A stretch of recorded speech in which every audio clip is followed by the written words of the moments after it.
Like when you look at the landscape of things that you see as possible, what is it that you are particularly? But if you have a humanoid robot, it can basically chase you anywhere. So I think we should have some kind of hardwired local cutoff that you can't update from the internet. So anything that can be software updated from the internet obviously can be overridden.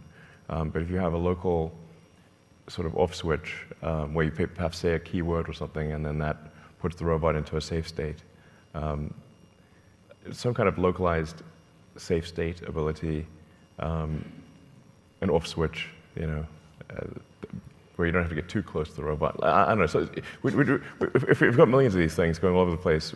You're not selling it, just, like that. No, I know. I'm saying this is something we should be quite concerned about, because if the robot can follow you anywhere, then, what if they just one day get a software update and they're not so friendly anymore? Then we've got a James Cameron movie on our hands.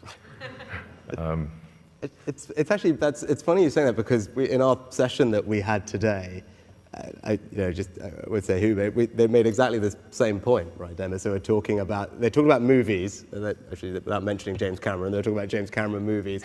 But they're saying, if you think about it, it's not just those movies, but any of these movies, trains, subways, metros, cars, buses, they said all these movies with the same plot fundamentally all end with the person turning it off, right? Or finding a way to shut the thing down. And they were making the same point that you were about the importance of actual physical off switches. Yeah. And so all the technology is great, but fundamentally this same movie is played out 50 times. We've all watched it, and it all fundamentally, the point I'm referring to, right? It all ends in pretty much the same way, with someone finding a way to just do the thing. Which is kind of interesting that you said a similar point, right? Yeah. It's probably not the obvious place you'd go to, but it's still a concern. And what would your kind of observation be on AI and the impact on labor markets and people's jobs, and how they should feel about that as they think about this?